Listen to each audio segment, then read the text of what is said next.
Hola, buenas tardes a todos. En el día de hoy tenemos la presencia de la doctora Rosario Vázquez. Ella estudió su licenciatura en Ingeniería en Geociencia en el Instituto Tecnológico de Ciudad Madero, en Tamaulipas. Su maestría la hizo en Ingeniería en Fuentes Renovables de Energía, en el área de Geotermia, en el Centro de Investigación en Energía o Instituto de Energías Renovables de la UNAM. Posteriormente se doctoró en el Centro de Geociencias, también de la UNAM, y actualmente es profesora asociada C de tiempo completo en la Escuela Nacional de Estudios Superiores, ENES, de la Universidad Nacional Autónoma de México, en la Unidad Juriquilla, así como también es responsable de la licenciatura en Ciencias de la Tierra. Su línea de investigación se relaciona con la evaluación de los peligros volcánicos, específicamente en el volcán de Tacaná y el pico de Tancítaro. El día de hoy nos presenta modelado numérico de peligros volcánicos del complejo volcánico Tacaná. Así que bueno, adelante Rosario. Muchas gracias, Fernando. Y bueno, gracias a todos los asistentes a esta charla virtual. Como le comenté hace un momento a Lucía, creo que debe haber acotado un poco más el nombre de la plática, porque ya que me puse a hacer la presentación, ya vi que era un montón de trabajo, entonces espero no alargarme demasiado. Y bueno, aprovecho para agradecer el espacio que me están dando para dar esta charla. Y pues como pueden observar, este trabajo no es solamente mío, es de un grupo de investigadores y de estudiantes que han estado trabajando, algunos incluso hasta por más de 10 años en el... y pues esto prácticamente es un resumen de lo que hemos podido obtener en aras de poder elaborar un nuevo mapa de peligros del volcán Tacaná. De hecho, el proyecto está auspiciado por CONACYT, el proyecto 522. Bueno, cualquier duda, al final la respondemos. Entonces, la plática está estructurada en una introducción, que espero hacerlo relativamente breve, la metodología que hemos tratado de implementar para obtener los mapas que les voy a presentar en los resultados, y un poco de conclusiones, porque realmente podríamos extendernos en una discusión y conclusiones mucho más extensa, pero bueno, no es el objetivo de la plática. Como podemos ver aquí, esta es una imagen desde el volcán Tacaná, viendo hacia pues la otra cadena de volcanes que está hacia la parte de Centroamérica. Muy bonita la vista, por cierto, desde allá arriba. Entonces, como introducción, y como les acabo de mencionar, el volcán Tacaná es el volcán ubicado más hacia el noroccidente de toda una cadena de volcanes. A ver, déjenme activar el láser. Ahora sí. De una cadena de volcanes que es el arco volcánico de Centroamérica, que se extiende desde el límite entre México y Guatemala hasta prácticamente casi llegando a Panamá. Es un arco volcánico que se encuentra pues alineado de forma paralela a lo que es la trinchera mesoamericana, y el volcán Tacaná, que es el que vemos aquí, que se encuentra justo entre México y Guatemala, se encuentra embebido en esta situación, digamos, geológicamente compleja, en el cual está la intersección de lo que es la placa norteamericana hacia el norte, la placa del Caribe hacia el este, y hacia el sur, lo que es la placa de Cocos. Es ahí donde tenemos el complejo volcánico Tacaná, o solamente volcán Tacaná, como normalmente se le conoce. Aquí vemos una...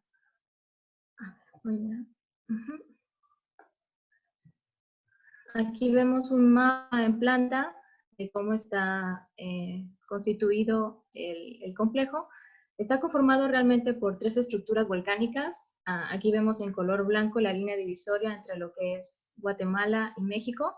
El complejo está conformado, como les decía, por 3 estructuras que están embebidas dentro de una caldera más antigua, la caldera San Rafael, y está bordeado hacia el este y al oeste por lo que es la caldera Silinal y la caldera Chanjal. Hacia la parte sur tenemos, bueno, aquí no se alcanza a ver en el mapa, pero la ciudad, digamos, más, o la población más grande y más importante de la zona es la ciudad de Tapachula, que se encuentra aproximadamente como a unos 30, no, perdón, a menos de 30 kilómetros del volcán. Y bueno, más hacia el sur ya encontraríamos lo que es la costa pacífica. Entonces, considerando de nuevo este mapa, les decía que el complejo está compuesto por 3 estructuras volcánicas que están orientadas de norte-surú, siendo la más antigua la del volcán Chichú, que empezó su formación aproximadamente 225.000 años y tuvo actividad hasta aproximadamente los 40.000. El volcán Tacaná, que vemos este de aquí, es el de la cima más alta del complejo. De hecho, la línea divisoria pasa justo por este edificio volcánico y empezó su actividad adentro. Se empezó a construir adentro de los remanentes del volcán Chichú hace aproximadamente 42.000 años. Posteriormente tenemos lo que es el volcán San Antonio, que es el más joven, que empezó a construirse también hace aproximadamente 10.000 años, y entre lo que es el volcán San Antonio y el volcán Tacaná, como lo podemos observar en esta imagen, tenemos un domo que es el denominado Domo Las Ardillas, el cual aún no ha sido datado, pero se cree que pues, puede estar, que puede ser mucho más joven que el volcán San Antonio. Esta es otra imagen del complejo volcánico, pero con una orientación norte-surú, en el cual, esto es bien importante, la morfología del volcán es bastante escarpada, ¿sí? Hacia el norte, como lo hemos visto en los mapas anteriores, está bordeado por lo que es el límite de la caldera San Rafael, que es la que tenemos aquí, que sería este borde de acá. Luego tenemos una planicie, en la cual se encuentran asentadas bastantes poblaciones, especialmente del lado de Guatemala, que están bordeadas prácticamente por lo que es el Chichú y la caldera San Rafael, ¿sí? Se encuentran restringidos en esta zona de aquí. Y luego, donde termina el volcán San Antonio, hacia el sur, pues ya tenemos lo que es la planicie hasta llegar a la costa. Incluso en esta imagen de Google Earth se alcanza a ver el mar. Entonces, sí es una pendiente bastante pronunciada, y a lo mejor en este corte de aquí no se alcanza a observar muy bien, pero pues sí, debido al basamento en el cual se empezó a construir el complejo volcánico, sí se encuentra un poco inclinado hacia lo que es la porción de la costa, como también ocurre en otros volcanes del país, en específico el volcán de Colima. Ahora, entrando un poco a lo que es la historia eruptiva, aquí tengo el relieve del complejo y pues traté de resumir de modo adaptado a lo que han publicado Macías y colaboradoras en el 2015, lo que son todos los eventos volcánicos de cada una de las estructuras volcánicas. Y como podemos observar aquí, el edificio que más actividad eruptiva ha tenido durante los últimos 42.000 años, pues ha sido el Tacaná. Y pues el complejo ha tenido desde flujos piroclásticos, eventos plinianos a subplinianos con caída de cenizas, etapas sucesivas de desarrollo de flujos de lava, especialmente hacia la parte norte del volcán, avalanchas de escombros y que se tengan registrados o que se haya podido identificar bien en campo al menos 2 grandes eventos de desarrollo de lahares. Entonces, considerando esta historia eruptiva, que bueno, esta es la historia eruptiva histórica, valga la redundancia, tenemos como que ese abanico de fenómenos volcánicos. De forma reciente, el volcán también ha tenido otro tipo de erupciones, de tipo explosivo, sobre todo hacia lo que es la cima del Tacaná.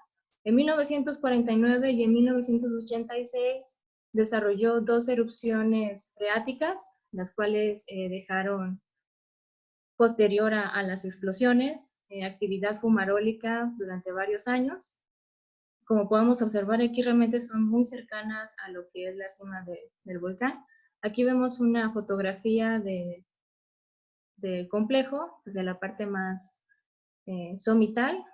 Observamos los 2 domos por los que está rellenado el cráter del volcán Tacaná. Aquí se ve un cráter en forma de herradura y esto que está aquí es el escarpe de una avalancha que ocurrió aproximadamente 14.000 años. Hacia el fondo vemos justo el escarpe de la cima de la caldera San Rafael, y bueno, hacia allá se vería la estructura de Chichú, y más en el fondo pues estaría lo que es el territorio de Guatemala. Cabe mencionar que de donde ocurrió la erupción de 1986 hasta el domo hay aproximadamente 500 metros de desnivel. A lo mejor aquí no lo parece mucho, pero sí es bastante escarpado el terreno, y hay muchas zonas en las que pues no hemos podido accesar para estudiar los depósitos que pueda haber. Digamos que ese es uno de los principales problemas que hemos tenido al momento de querer estudiar por completo el edificio volcánico. Hay zonas tan escarpadas que realmente es inaccesible poder llegar a ellas. Ahora bien, en cuanto a los trabajos previos que han realizado tanto el grupo de investigación en el que me encuentro ahorita trabajando como otras personas, como mapa de peligros del complejo, el único que yo sepa que ha sido publicado considerando toda la gama de los fenómenos volcánicos es el de Mercado y Ross de 1992, que es el que tengo aquí. Lo puse con colores para poder diferenciar las zonas que ellos propusieron como zonas propensas a ser afectadas por flujos piroclásticos, por explosiones laterales o por flujos de lodo. Esto cabe mencionar que esta zonificación que ellos propusieron está basada principalmente en fotointerpretación y en algunos datos de campo, ¿sí? Pero este es el que, digamos, abarca la mayor parte de los peligros volcánicos que ya ha tenido, que ya ha manifestado el volcán. Posteriormente, Macías y colaboradores en el 2000 también propusieron otro mapa con zonas propensas a colapsos, basados principalmente en lo que es la avalancha de escombros a agua caliente. El escarpe que les mostraba en la fotografía anterior es este de aquí, la erupción freática, de 1986 se dio más o menos por aquí, justo al ras del escarpe. Y tenemos también en color gris las zonas propensas que podrán ser afectadas a flujos de bloques y ceniza, que prácticamente esta delimitación está basada en los depósitos históricos, ¿no? de los flujos de bloques y cenizas del volcán. Y bueno, ellos también propusieron otro mapa que más que ser de zonificación, solamente marcaban las trayectorias que podrían seguir los flujos de lodo o lajares en caso de una reactivación explosiva del volcán. Este trabajo, pues ellos lo propusieron con base a la actividad eruptiva del complejo volcánico de los últimos 40.000 años y pues a la interpretación de los depósitos de campo. En cuanto al análisis o a la evaluación del fenómeno de lajares, encontré pues varios trabajos. El principal en el que me he basado, bueno, ha sido prácticamente el de Murcia, de 2008, y el de Macías y colaboradores, que se publicó recientemente. Murcia, este que ven aquí es uno de los mapas que él propone para su tesis de maestría, que él lo que hizo fue, pues, describir los depósitos tanto de lajares como los depósitos fluviales a lo largo de lo que era la ribera del río Cuatán. Esto porque después del huracán Stan en el 2005, pues provocó una gran erosión en los bancos del río Cuatán y pues dejó al descubierto pues muchos depósitos que antes no se tenían registrados. Después, un estudiante de licenciatura también propuso esta zonificación de afectación por lajares, utilizando como herramienta el lajar Z, solamente que él pues solamente hizo simulaciones numéricas con valores aleatorios sin realmente basarse en datos o depósitos de campo. El trabajo de Macías y colaboradores La doctora Capra pues hizo simulaciones tanto del evento que desarrolló el flujo de bloques y cenizas que se tiene hasta el momento en el Tacaná registrado como el de mayor extensión, que es el flujo Mixpún, que era el que ya les había mostrado en mapas anteriores. Y también hizo simulaciones de los lajares posteruptivos, bueno, sin eruptivos, más bien, posteriores a esta erupción del San Antonio. Lo que tenemos aquí sería el volcán San Antonio, y esto de acá pues sería la zona que afectó esos lajares. Aquí en el recuadro blanco se tiene una zona arqueológica, la zona arqueológica de Izapa, que justo este trabajo de Macías y colaboradores habla de cómo los pobladores en ese entonces de este centro ceremonial tuvieron que abandonar el lugar, o sea, no tanto por la erupción, sino por los flujos de lodo que pues terminaron inundando esta zona, ¿no? En cuanto a los flujos de lava, bueno, este es un mapa que ya les había mostrado. No, ese todavía no se los he mostrado, pero que tiene que ver con también una tesis de maestría del estudiante Limón Hernández, en el cual ella hizo una cartografía de todos los flujos de lava que hay en el volcán. Logró cartografiar 22 flujos de lava, los cuales dividió en 3 etapas. Etapa 1, la que está en color verde; etapa 2, la de color azul; y la etapa 3 de color rojo. O sea, no, este mapa que propuso no fue tanto como para zonificar el peligro por flujos de lava, sino solamente fue una cartografía de los flujos que existen. Entonces, teniendo en cuenta esta información previa, el objetivo del proyecto del mapa de peligro del Tacaná consistía, y bueno, más bien consiste en poder diseñar o proponer un mapa de peligros actualizado para el volcán. Sin embargo, bueno, aún estamos en la etapa en la que estamos tratando de integrar parte de todos los datos que seguimos recopilando. Incluso todavía estamos en la etapa de realizar simulaciones de las avalanchas de escombros. Y por lo tanto, por el momento, los resultados que les voy a mostrar son de mapas integrados de los peligros volcánicos que les acabo de mencionar, obviamente actualizados, y que han sido obtenidos a partir de la historia eruptiva del volcán, del trabajo de campo que se ha realizado y pues mi parte, ¿no?, que ha sido el de implementar las simulaciones numéricas de estos fenómenos. Estos fenómenos, su propósito es que sirvan como herramientas tanto para los gobiernos locales como para las autoridades de protección civil, obviamente tanto mexicanas como de Guatemala, porque pues el volcán está siendo compartido por estos territorios, para que actualicen o bien integren planes operativos y de emergencia en caso de una eventual contingencia volcánica. O sea, no quisiéramos que pasara lo que ocurrió en el 2018 en el volcán de fuego de Guatemala, que se encuentra también a pocos kilómetros de distancia del volcán Tacaná, es como si fuera su volcán hermano. Entonces, la metodología. La verdad no estaba muy segura de si tenía que integrar esto o no a la presentación, pero pues como invité a mis estudiantes a que siguieran la plática, bueno, a lo mejor ellos no estaban muy familiarizados con lo que es el proceso de modelación o simulación numérica, y por eso quise integrar unas pocas diapositivas para explicar.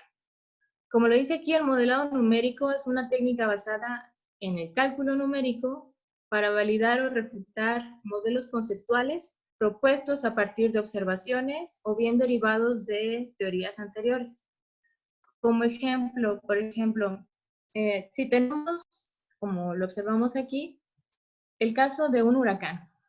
¿Qué es lo que observamos durante un huracán? Aparte de que tiene vientos a altas velocidades, una de las características principales es la cantidad de precipitación asociada a los huracanes. ¿Y qué es lo que causa una alta tasa de precipitación? Pues inundaciones, ¿no?, en las zonas costeras principalmente. Esto sería nuestro modelo conceptual del fenómeno. Ahora, ¿cómo traducimos esa información en un modelo que nosotros podamos pues describir en base como lo dice aquí el cálculo numérico, lo primero que desarrollamos es un modelo conceptual. Aquí tengo un esquema básico en el que tengo un río. En una de las riberas de este río tengo un asentamiento. ¿Y qué es lo que ocurriría en caso de que se avecinara un huracán? Conforme siga cayendo agua, pues obviamente el nivel del río va a ir subiendo de tal forma que el nivel que normalmente tiene, pues se va a exceder por bastante hasta que llegue a la ribera del río y pueda afectar la zona habitacional que vemos en este esquema. Ahora bien, esto lo tenemos que traducir, o bueno, más bien tenemos que hacernos de herramientas numéricas para poder traducir este modelo conceptual a un modelo matemático o numérico que nos permita controlar las diferentes variables, como en este caso la cantidad de lluvia, el saber en dónde están ubicadas las zonas habitacionales, el saber las características del terreno, especialmente del canal. Todo eso transformarlo a ecuaciones o a modelos matemáticos para poder describir el proceso físico que ocurre durante una inundación, que todo esto lo podamos integrar en un algoritmo, en un programa, como el que tenemos aquí de Flo12, y esto nos permite hacer una simulación de los eventos. Una vez que hacemos la simulación de los eventos, podemos compararlo con eventos que han ocurrido anteriormente y así poder validar el modelo y entonces utilizar esta misma herramienta para poder extrapolar hacia eventos futuros, es decir, hacia eventos que todavía no han ocurrido. ¿Qué es lo que pasaría si lloviera tal cantidad de agua en determinada zona, en determinado tiempo? Bueno, pues probablemente esto es lo que se inundaría y podríamos determinar las zonas que podrían ser afectadas. Para eso nos sirve el modelado numérico. ¿Por qué se utiliza? Pues precisamente para evaluar la futura magnitud y extensión de fenómenos naturales como los que les he planteado. Y bueno, es bien importante recordar que para poder realizar modelos, lo que necesitamos primero es conocer el fenómeno y tener como datos de entrada para alimentar a nuestros modelos la información de eventos históricos. Estos son útiles también cuando no se tienen suficientes datos de campo y se pueden hacer regresiones hacia las condiciones que pues desconocemos, ¿no? En base a cálculos matemáticos y a regresiones numéricas y condiciones estadísticas. Entonces, los datos que obtenemos de los modelos también nos sirven para extrapolarlos a casos o escenarios tanto de menor como de mayor magnitud, es decir, que aún no han ocurrido, pero que podrían ocurrir bajo las condiciones actuales. Y bueno, gracias a la experiencia de suficientes casos de estudio y de distintos grupos de investigación que se han dedicado a utilizar y a desarrollar diferentes modelos numéricos, no solamente para los fenómenos volcánicos, sino también para otros fenómenos naturales, se ha determinado que con suficientes datos de entrada realmente se pueden hacer pronósticos muy acertados.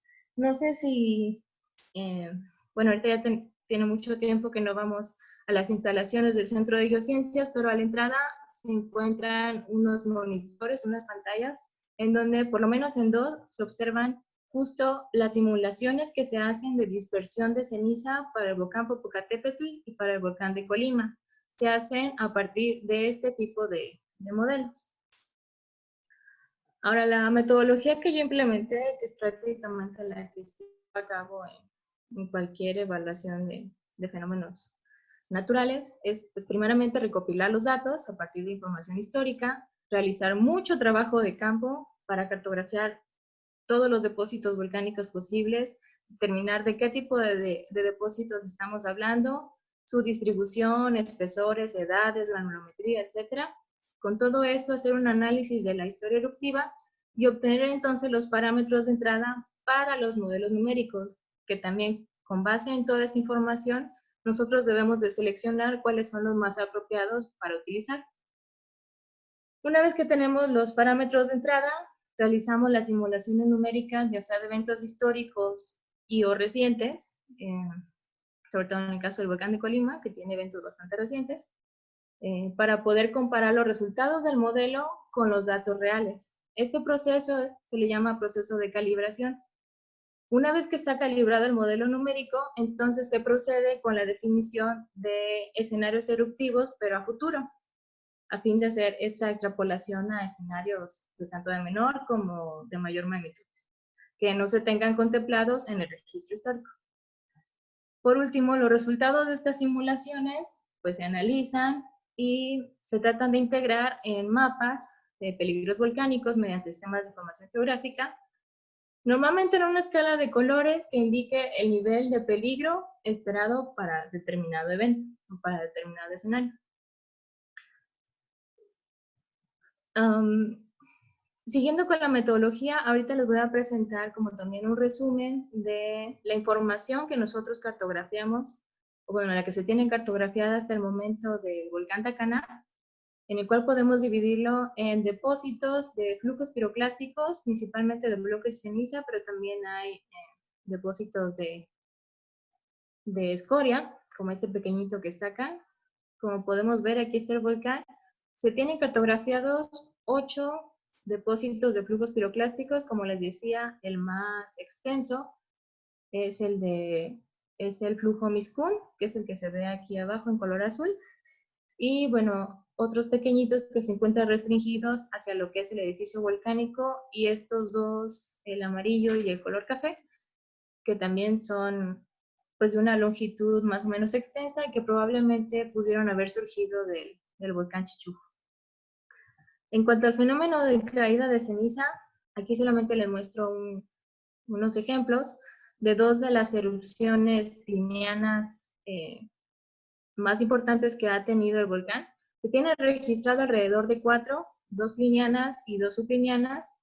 De estas, la mejor preservada es la que se denominó, bueno, la erupción que produjo el depósito denominado Pómez y Vinar de hace 23.500 años. Su eje de dispersión fue principalmente hacia el norte y hacia el noreste. Posteriormente, hace 14.000 años, también tuvo lugar una erupción pliniana, la denominada Pómez Tacaná, cuyo eje de dispersión también fue predominantemente hacia el norte, hacia la parte del territorio guatemalteco. Y aquí es solamente un ejemplo de un depósito, de una erupción que ocurrió aproximadamente 760 años, que aún nos encontramos estudiando. Como pueden observar aquí, esto es la cima del complejo volcánico y su distribución no es muy grande, ¿sí? Los depósitos o los pocos depósitos que hemos encontrado han estado constreñidos hacia lo que es la cima del volcán. No podría asegurar que es una erupción pliniana per se, pero tiene las características de un depósito de caída de ceniza. Probablemente haya sido una columna eruptiva así vertical, pero que no se haya, que no haya desarrollado mucha altura y que no haya durado por mucho tiempo. En cuanto a los flujos de lava, este sí es un mapa que ya les había mostrado de la clasificación de los flujos por etapas. Como les mencioné, la mayor parte de los flujos de lava se encuentran dirigidos hacia la parte norte del volcán. Hay uno que otro hacia la parte sur, pero esos no están totalmente cartografiados. Y en cuanto a las avalanchas de escombros, se tienen por lo menos, había mencionado que han existido 5, pero las que están relacionadas con el colapso del volcán Chichú, que el volcán Chichú lo tenemos aquí, pues se encuentran la mayor parte de los depósitos disfrazados o sepultados por los depósitos del complejo volcánico Tacaná, que vino después de la formación de Chichú. Entonces, realmente los que les muestro aquí de aproximadamente 15.000 y 16.000 años son debidos a colapsos parciales del edificio del Tacaná, y ambos se encuentran dirigidos hacia la parte norte del edificio. El depósito de avalancha más grande cartografiado hasta el momento es esta avalancha de aquí, la avalancha Agua Caliente, que fue debido a un colapso parcial del edificio, que es el que dejó el escarpe que veíamos en la foto inicial, y que a su vez provocó que se desarrollaran también flujos de bloques y cenizas posteriores a la avalancha, que también los encontramos aquí en la localidad de Agua Caliente, que es la localidad tipo. Entonces, esos son los fenómenos volcánicos en los que nos hemos estado basando para analizar y poder realizar el mapa de peligros. Seleccionamos cuatro programas o 4 modelos numéricos para evaluar cada uno de estos fenómenos volcánicos. Para los flujos piroclásticos y las avalanchas, utilizamos el software Titan 2D. Para la caída y dispersión de ceniza, el FOL 3D. Para los lahares, nos encontramos utilizando Flow 2D porque aún seguimos realizando simulaciones. Y para los flujos de lava, se utilizó un código desarrollado por el grupo de italianos, encabezado por el doctor Gropelli, que fue desarrollado para evaluar los flujos de lava del volcán Etna. Por eso las siglas son ELFM, porque es Etna Lava Flow Model. Pero bueno, lo han calibrado bastante y ha sido utilizado también para simular flujos de lava de otros volcanes aquí en México y ha dado buenos resultados, por eso es el que estamos utilizando. Y también nos encontramos en el proceso del análisis de los resultados. Ahora sí, pasando a lo tan esperado, los resultados. Esto no lo había mencionado en la metodología porque me parecía más apropiado irlo mencionado conforme les mostraba los mapas que hemos obtenido. Para los flujos de bloques y ceniza, es decir, para el peligro de flujos de bloques y ceniza, consideramos estos valores de entrada, los dividimos en 3 escenarios eruptivos, un escenario de bajo impacto, un escenario de mediano impacto y un escenario de alto impacto. Todo esto, información referida a los depósitos cartografiados alrededor del volcán, que como recordarán era 8, y se consideraron 9 puntos de origen para el desarrollo clásicos, considerando las 4 estructuras volcánicas del complejo, aunque, bueno, en Chichuk y el Domo Las Ardillas realmente no se considerarían como puntos muy probables de emisión de flujos piroclásticos, pero y creo que eso no lo había mencionado antes y está más adelante, tiene que ver, estos puntos de origen, aparte de estar relacionado con las estructuras volcánicas, también están seleccionados con base en la geología estructural del volcán, las fallas y fracturas que pasan hacia la cima del mismo y que están orientadas también conforme a la orientación de cada una de las estructuras volcánicas. Entonces, durante las simulaciones numéricas que hicimos para los flujos piroclásticos, obtuvimos varios resultados. Aquí pueden ver cómo están distribuidos los puntos de origen de las simulaciones. Esto que se ve aquí en colores es una zonificación que hicimos justo calibrando el modelo, porque uno de los parámetros de entrada para el Titan es determinar el ángulo de fricción basal para el modelo más apropiado, que después de más de 500 simulaciones logramos definir estas 3 zonas. Y como ejemplo, por ejemplo, aquí tengo el punto de origen asociado al volcán San Antonio y esta es una de las simulaciones del escenario de bajo impacto y hasta dónde podría llegar un flujo piroclástico considerando este como el centro de origen. Aquí tengo otro ejemplo, pero ya moviéndonos hacia lo que es el volcán Tacaná. Y otro considerando el volcán Chichú. Sí, esta es la apariencia que tienen los resultados de las simulaciones con Titan 2D. ¿Y qué fue lo que hicimos? Así como consideramos diferentes centros de emisión, los resultados tratamos de englobarlos en un solo mapa, con una sola zonificación. Aquí tenemos los resultados para el escenario de bajo impacto, de mediano impacto y de alto impacto. ¿Sí? Todos estos que parecen como lenguas de flujos de lava, realmente se refiere a las trayectorias que podrían tomar los flujos de bloques y cenizas, considerando todos los puntos de origen que les había mencionado. Obviamente, como entre cada escenario el volumen de material involucrado en el desarrollo de los flujos se va incrementando, obviamente en el escenario de alto impacto, pues es el que prácticamente dejaría cubierto por completo todo el volcán. Pero aquí es muy importante recordar que a pesar de que la zonificación se ve prácticamente toda de color rojo, los flujos piroclásticos son fenómenos que tienden a seguir la topografía. Entonces, realmente aquí englobamos todos los resultados, pero también tenemos los mapas considerando cada uno de los puntos en los cuales se podría ver la distribución de cada uno, pero para fines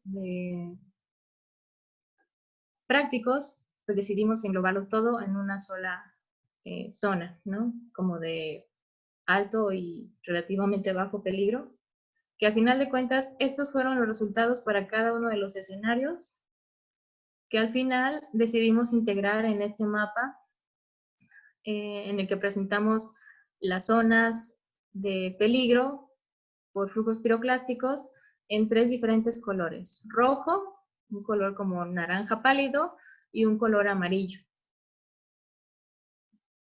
En estas zonas, en la zona aquí a lo mejor les podría causar un poco de curiosidad de por qué puse el color amarillo, que es el de la distribución más amplia, como la zona de alto impacto, y la de bajo impacto como la zona en color rojo. Si uno esperaría que el color rojo se refiere al de más alto impacto y no al revés. Esto es porque de los escenarios considerados, esta distribución que se ve aquí de los flujos piroclásticos es la que más posibilidades tiene de que ocurra, ¿sí? De que dirigido los flujos piroclásticos de acuerdo a la historia eruptiva del volcán y a las simulaciones hacia lo que es el edificio volcánico.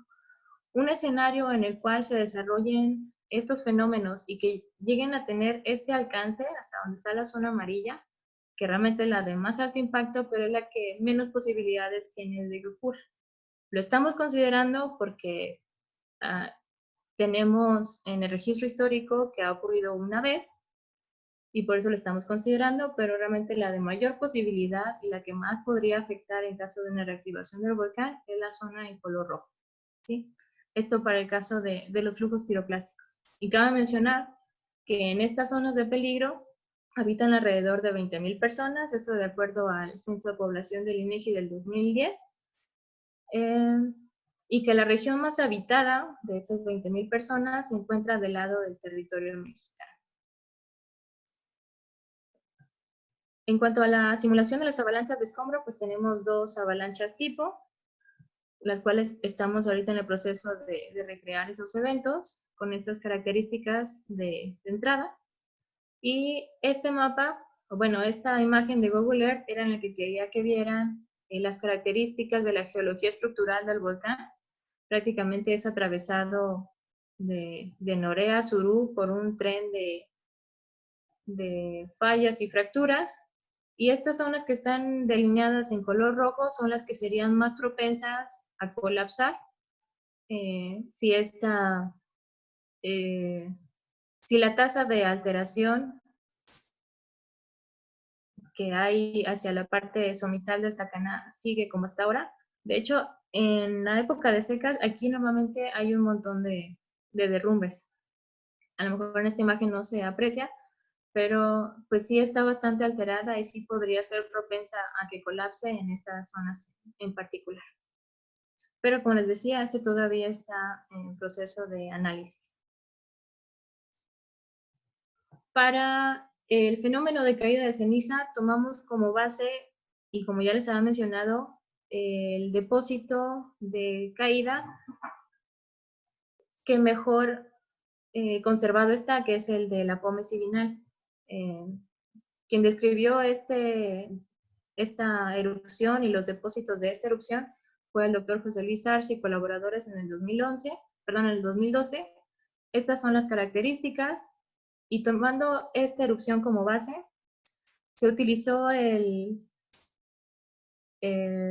software FAL 3D, utilizando estos parámetros de entrada o estas variables.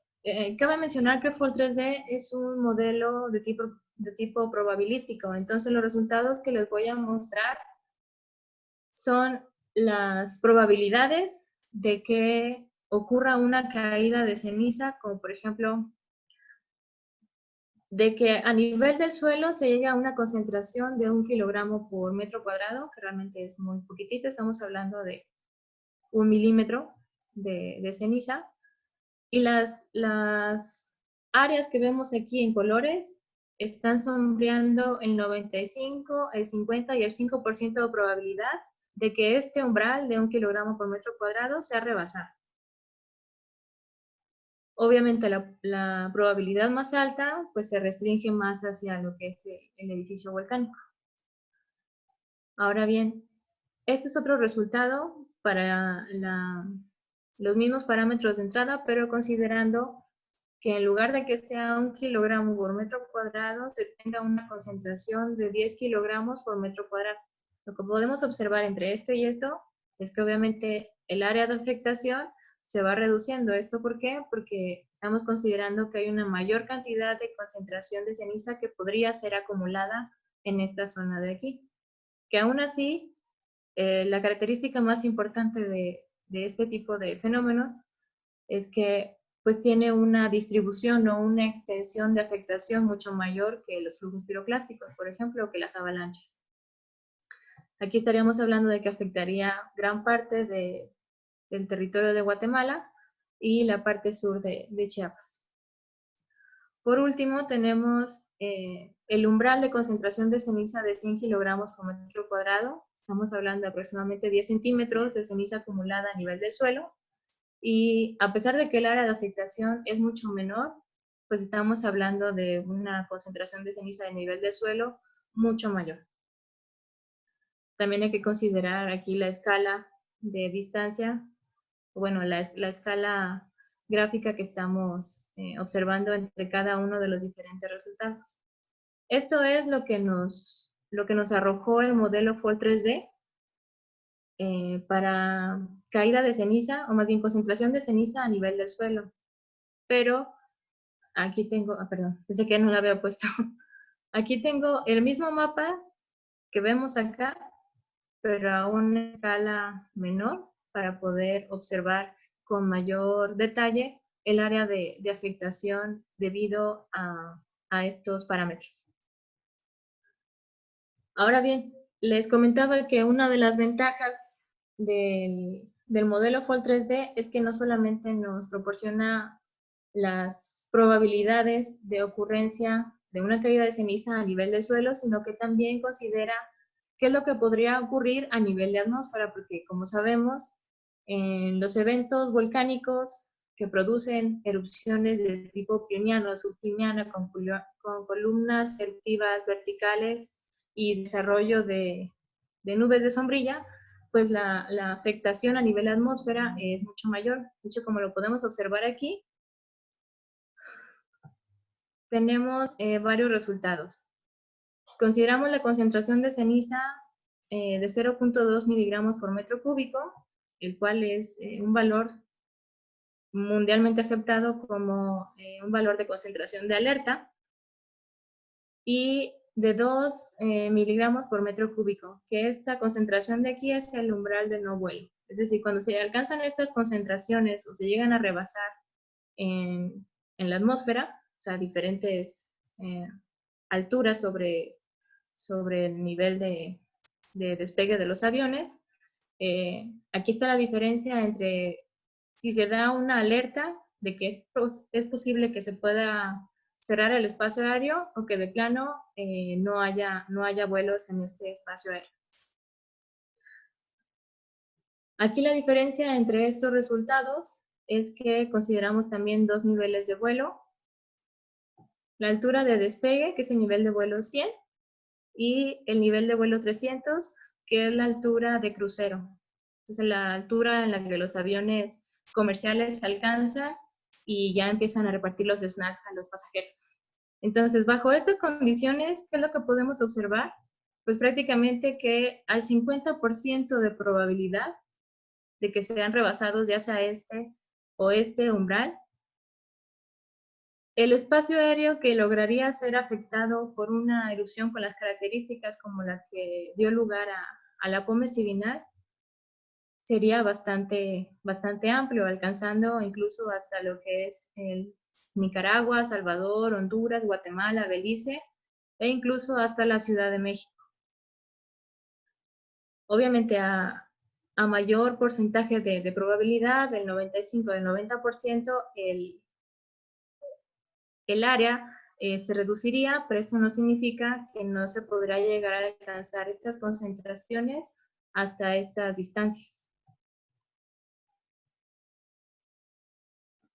En cuanto a la definición de los escenarios para la formación de lahares, decidimos dividirlos en tres, como un escenario con más altas probabilidades, un escenario probable y el escenario menos probable. El más probable sería que ocurrieran lahares ineruptivos, es decir, que se desarrollaran lahares después del desarrollo de flujos piroclásticos de bloques y ceniza.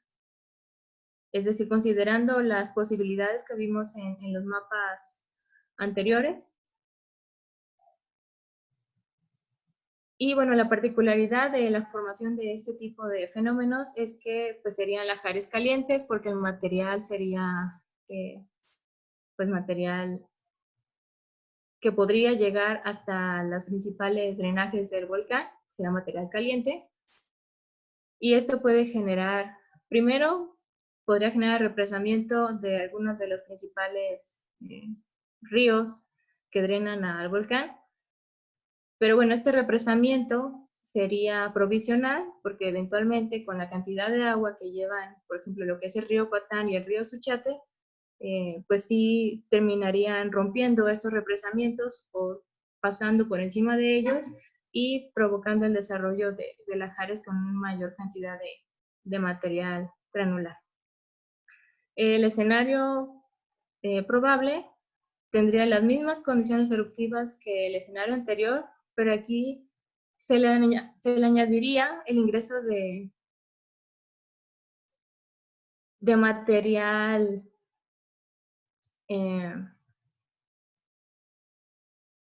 no de material, se le añadiría volumen debido a precipitaciones torrenciales, es decir, que aparte del ingreso del material volcánico a las principales afluentes, también se consideraría que este tipo de actividad eruptiva podría ocurrir durante la temporada de lluvias, que bueno, la región del Tacaná es una de las que más precipitación tiene al año, con más de 3.000 milímetros, entonces pues sí es un escenario con una posibilidad bastante alta de que pudiera ocurrir. Y el menos probable es que se desarrollaran también lahares ineruptivos, pero durante una erupción de tipo pliniana. ¿Y por qué digo el menos probable? Porque, bueno, en la historia eruptiva del volcán sí ha habido desarrollo de este tipo de fenómenos, pero no es tan recurrente como, por ejemplo, el desarrollo de flujos de lavas o el de flujos piroclásticos. Ahora, estos son los resultados considerando cada uno de estos escenarios. En el primero tenemos esto que está aquí, es la delimitación de los depósitos de flujos de bloques y ceniza de la parte densa, granular, sería la que está en color rojo más oscuro, y la parte que está en color naranja, un poco más clarito, sería hasta donde podría llegar la nube de ceniza diluida, producida también por los flujos piroclásticos. Entonces, esto que está aquí en color azul son los principales ríos que drenan la región. Les mencionaba que los principales es el río Coatán, hacia la parte oeste del complejo volcánico, y el río Suchiate hacia la parte sureste. Y en la parte central tenemos distintos ríos de menor magnitud, pero que también suelen llevar agua durante todo el año. Entonces, bajo las condiciones del primer escenario, logramos ver que los lahares ineruptivos podrían llegar incluso hasta la ciudad de Tapachula. Esta zonificación de alta, moderada y baja se refiere a cuánto tiempo estarían fluyendo los lahares. La zona de alto peligro sería considerando el desarrollo de lahares durante un intervalo de 12 horas, y el de la zona amarilla sería considerando un flujo de estos lahares de más de 30 horas, ¿sí? Entonces, en cualquier caso, este tipo de fenómenos sí llegaría a afectar la zona de Tapachula y a algunas otras localidades de menor extensión, pero que también tienen una población pues bastante importante. Aquí la característica de este tipo de resultados es que para el caso de los lahares, pues la mayoría se darían hacia lo que es el territorio mexicano y afectando hacia la parte de Guatemala en menor proporción. Este es para el escenario más probable. Para el escenario probable, que la única diferencia es que entre este y este, aquí tenemos una mayor cantidad de agua ingresada en los lahares, es decir, estamos considerando no solo el agua que discurre por los principales ríos, sino también la precipitación que podría caer en la zona del volcán o de sus aledaños. Y por último, el escenario menos probable es considerando una erupción pliniana que tuviera una dispersión y una caída de ceniza similar a la de la pómez sivinal, que esto es la zonificación de la pómez sivinal, y el ingreso de este material igual a los principales ríos que drenan al volcán. En este caso, aunque la longitud sería aproximadamente la misma, las zonas de inundación que podría llegar a tener, pues son mucho menos extensas. Por último, para los flujos de lava, se consideraron dos escenarios eruptivos: lavas de corto alcance, que serían, bueno, a lo mejor aquí no se aprecian muy bien, pero tendrían un transporte o una distancia máxima de aproximadamente 4 kilómetros, y las lavas de largo alcance, que para el caso del volcán Tacaná solamente hay cartografiada una, que es la asociada igual a la avalancha de escombros de agua caliente, que tendría un alcance promedio de entre 7 y 8 kilómetros. Esos son los dos escenarios que el estudiante Jonathan Valois es el que se ha dedicado a hacer las simulaciones de este tipo de fenómenos, y que también están relacionados los centros eruptivos o los centros posibles de emisión a la geología estructural dominante hacia la cima del volcán. Este es el mapa que tenemos hasta el momento con las simulaciones que obtuvo Jonathan, en la cual tenemos en color rojo las lavas de corto alcance y en color amarillo las de largo alcance, ¿sí? La distancia máxima, como les había mencionado, que podrán llegar a alcanzar sería de 8 kilómetros. Y bueno, la mayoría se restringirían a lo que es el edificio volcánico.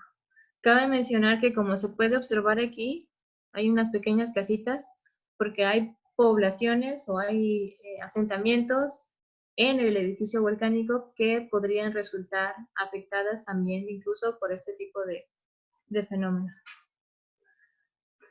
Entonces, para concluir, yo sé que fue muy largo y que fueron muchos datos, me lamento mucho, insisto, debí haberlo restringido un poco, pero en conclusión, se analizaron y evaluaron 5 fenómenos volcánicos: flujos de bloques de ceniza, caída y dispersión de ceniza, avalanchas de escombros, flujos de lava y lahares del complejo volcánico Tacaná.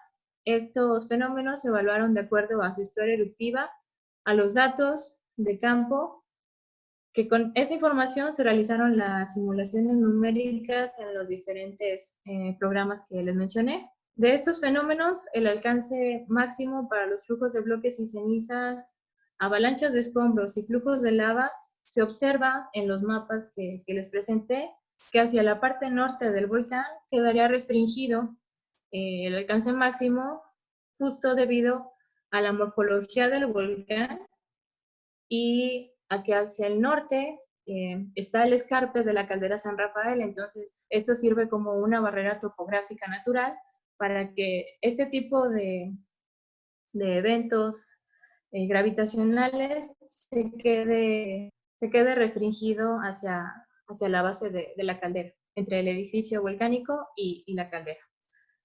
Y bueno, de hecho aquí se observa también, esta es la caldera, y a esto me refiero, esta es la región a la cual quedarían restringidos tanto los flujos de bloques de ceniza como las avalanchas, como los flujos de lava, y también hacia la parte este, aquí tenemos la otra parte entre parte de la caldera Sivinal y el basamento granítico, a partir del cual también nos serviría como una barrera topográfica para que estos fenómenos gravitacionales no avanzaran más allá y se quedaran restringidos hacia esta zona, que no es lo mismo que ocurre hacia el otro lado. Hacia la parte sur es donde tendrían una mayor oportunidad de desplazarse a más distancia.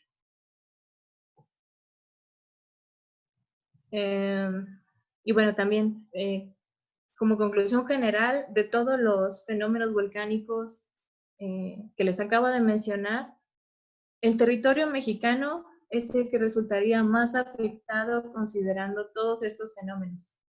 Digo, el volcán Tacaná está dividido entre Guatemala y México, pero la parte que le corresponde a Guatemala, y como se puede observar aquí, pues digamos que le sirve de barrera topográfica tanto la pared de la caldera San Rafael como la pared entre la caldera Sivinal y el basamento granítico para que no avancen más.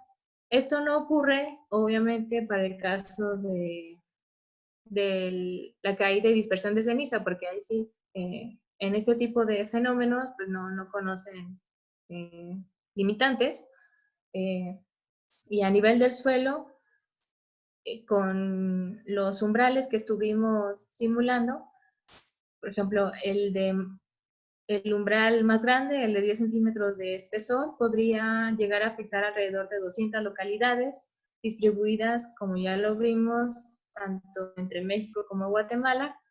Y para el caso de la afectación a nivel atmósfera, podría llegar a afectar el espacio aéreo de al menos 23 aeropuertos, no solo de México, como lo observamos en los mapas de probabilidad, sino también de Guatemala, Belice, Honduras, El Salvador y hasta Nicaragua. Y eso considerando el 50% de probabilidad de que rebase el umbral de 0.2 o de 2.0 miligramos por metro cúbico.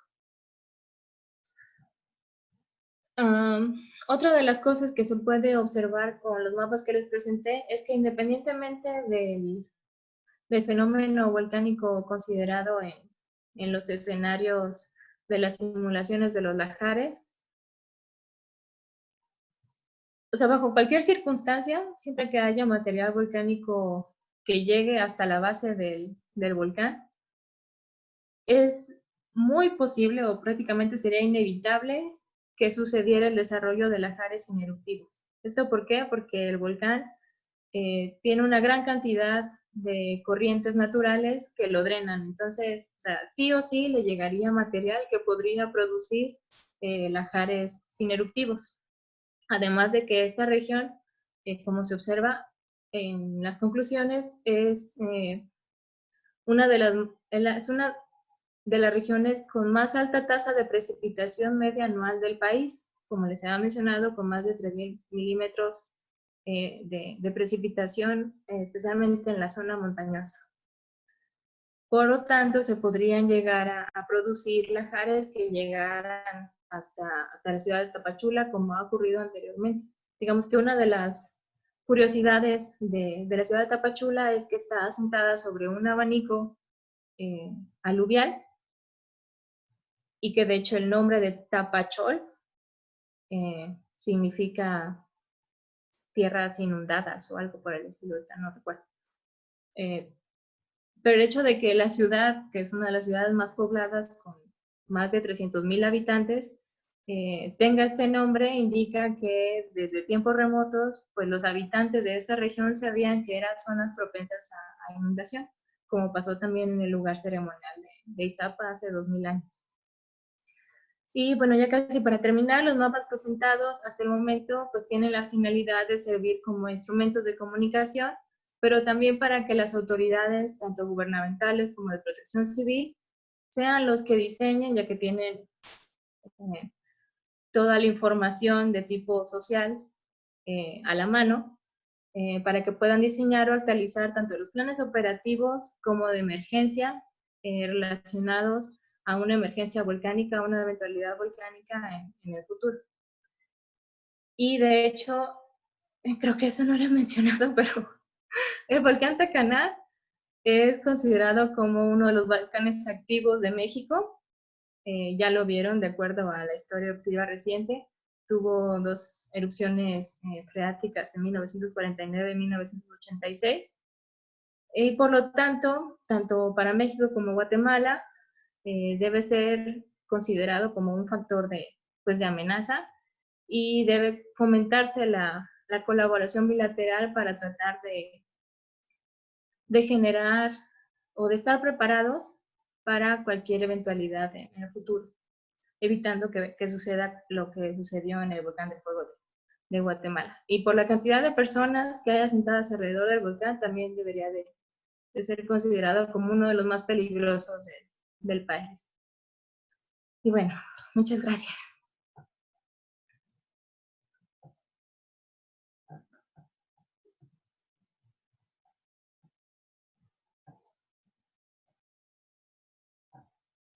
No sé si tengo que dejar de compartir.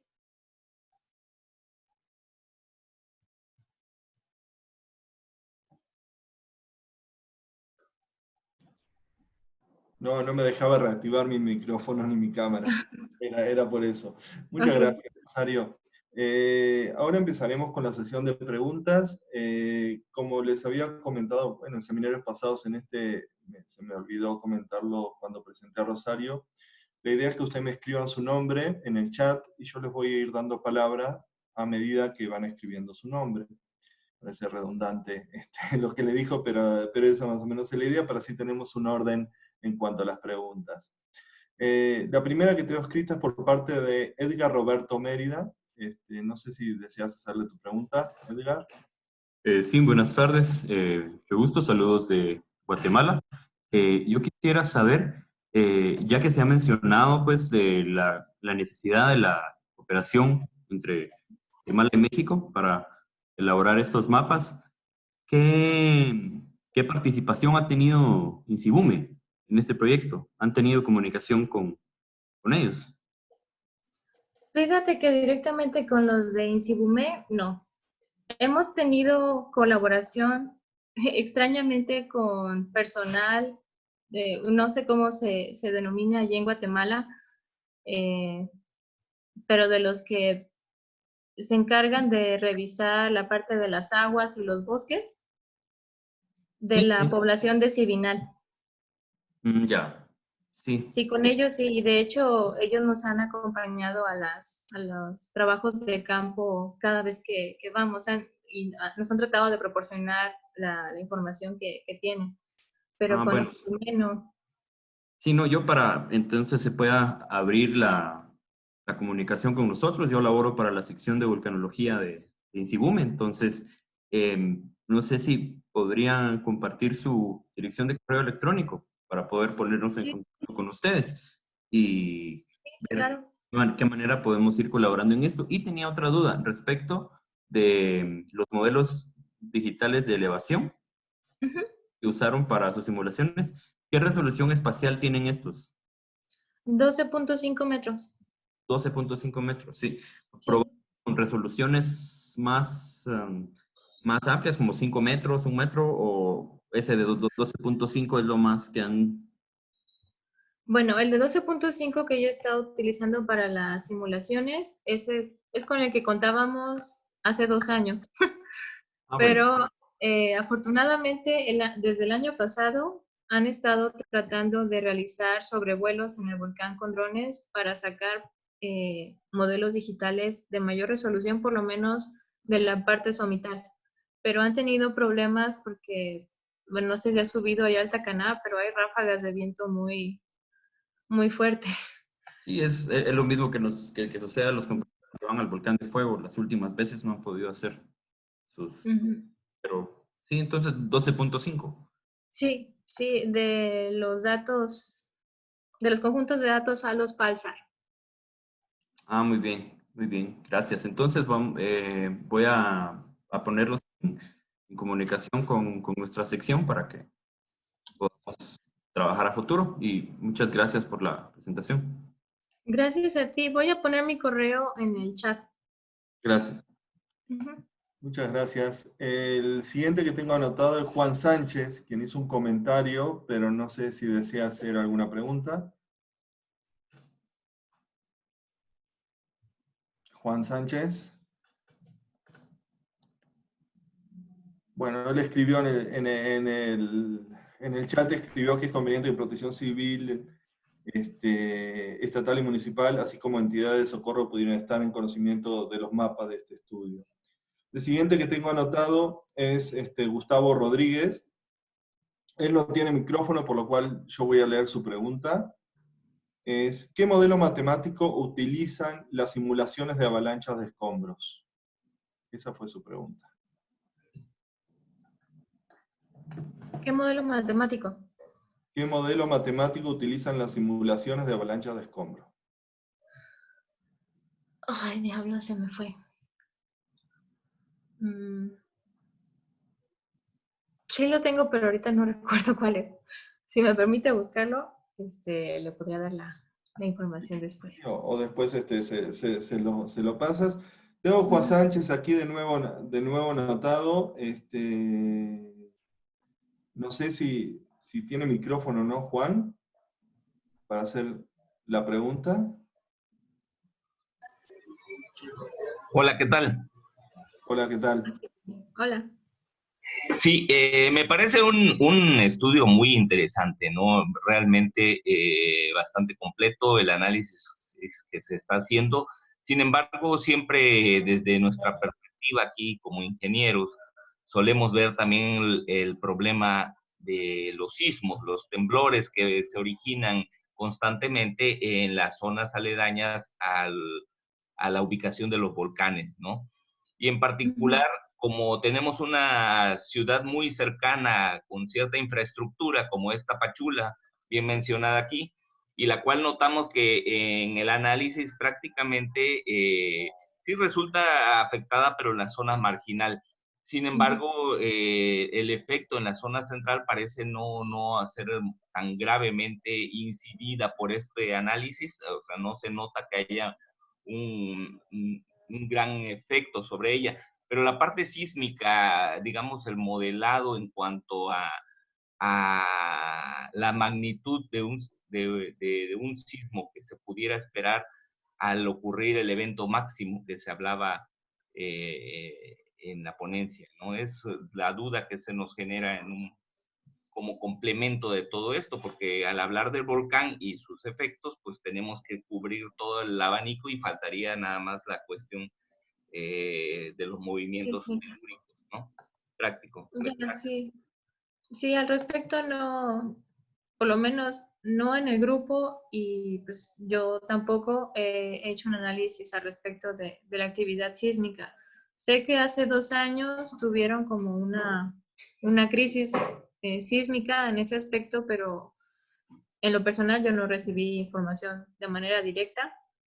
Eh, y bueno, lo que sí puedo mencionar, porque creo que no lo mencioné durante la exposición, es que tanto en la erupción freática de 1949 como en la de 1986, sí hubo una intensidad sísmica importante, no hacia la ciudad de Tapachula, sino más bien restringida al edificio volcánico, que los pobladores que están actualmente habitando en el edificio volcánico, pues sí lo sintieron y estaban bastante mortificados al respecto.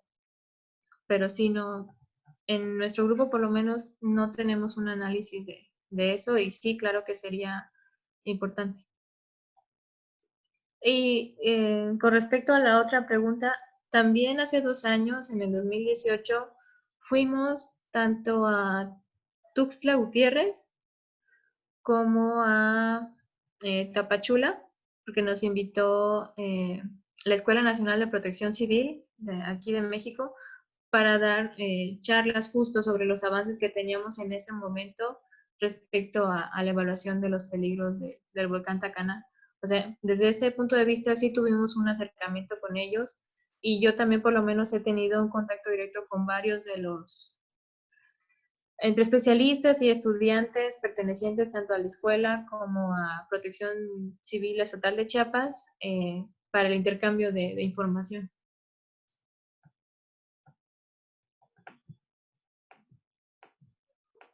Ok, gracias, gracias.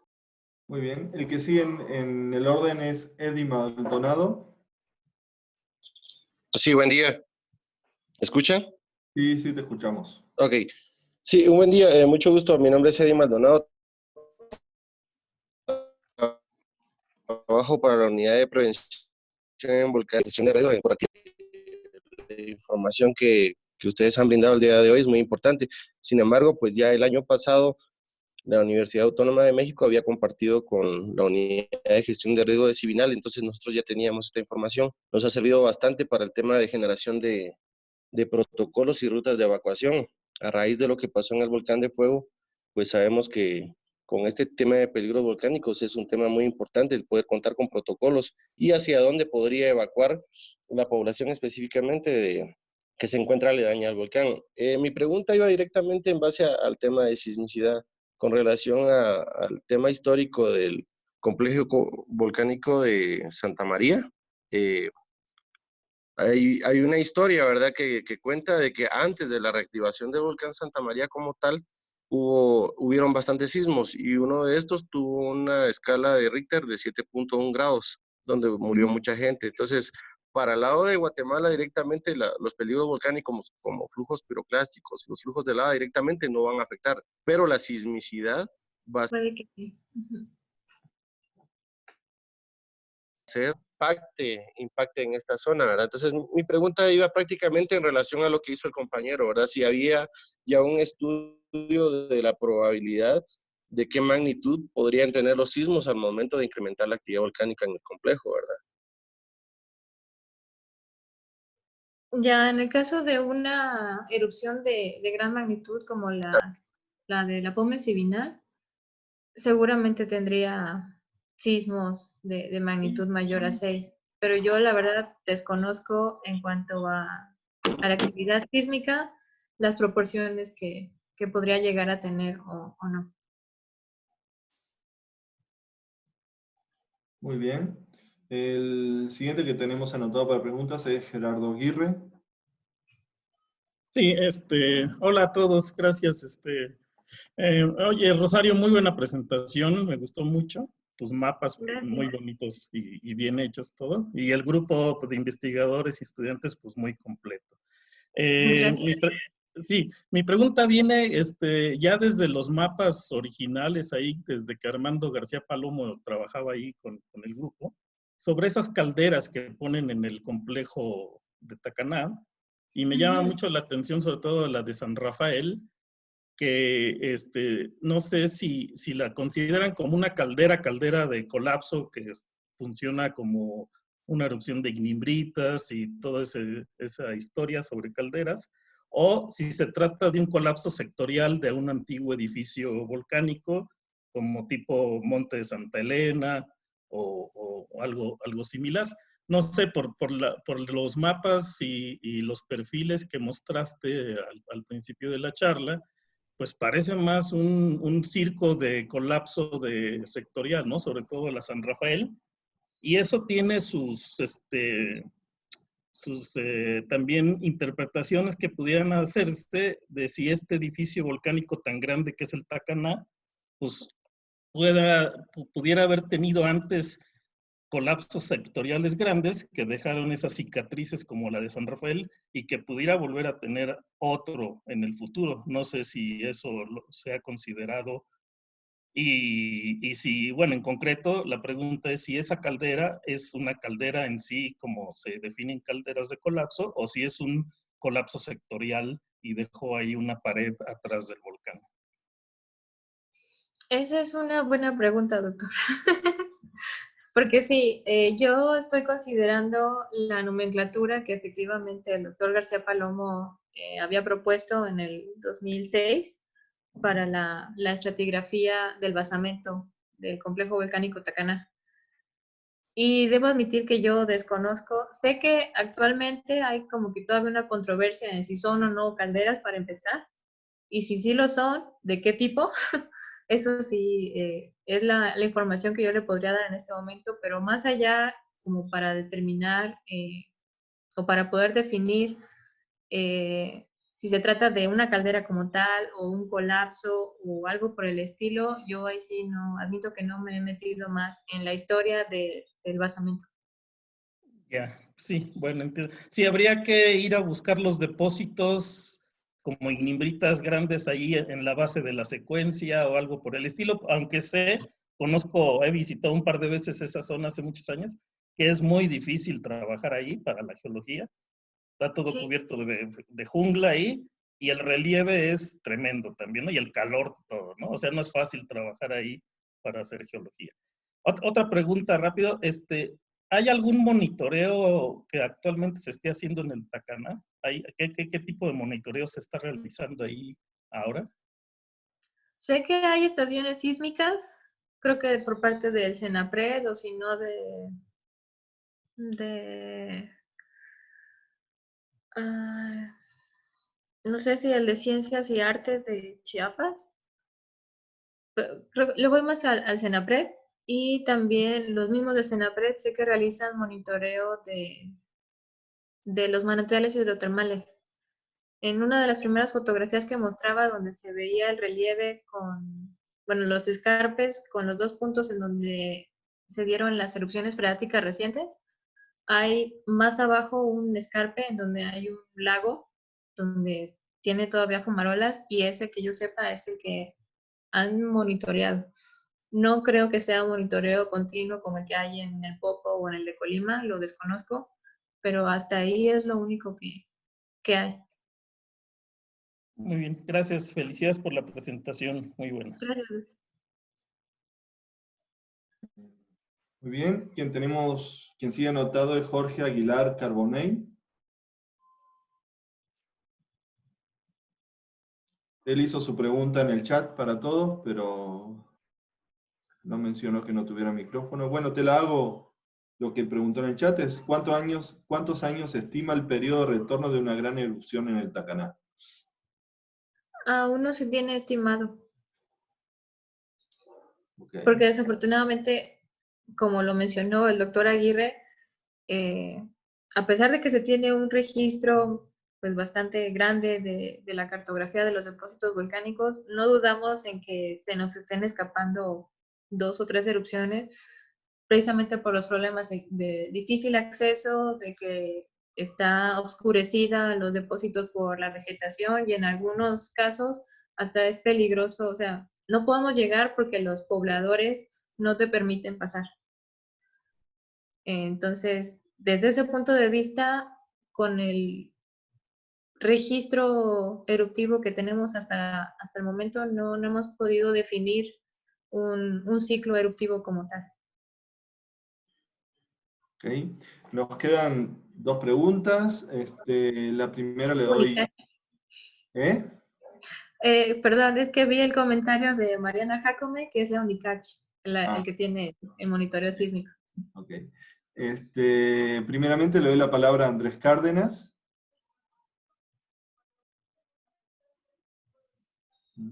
Él anotó sus preguntas en el chat, igual ahí las pueden ver. Sí, ya veo, sobre la composición de las lavas. No varía mucho, la mayoría son de tipo dacíticas. Y después le voy a dar la palabra a Marco Guzmán, que quería hacer algún comentario sobre la sismicidad en Chiapas. Hola, buenas tardes. Muy buena presentación, Rosario. Gracias.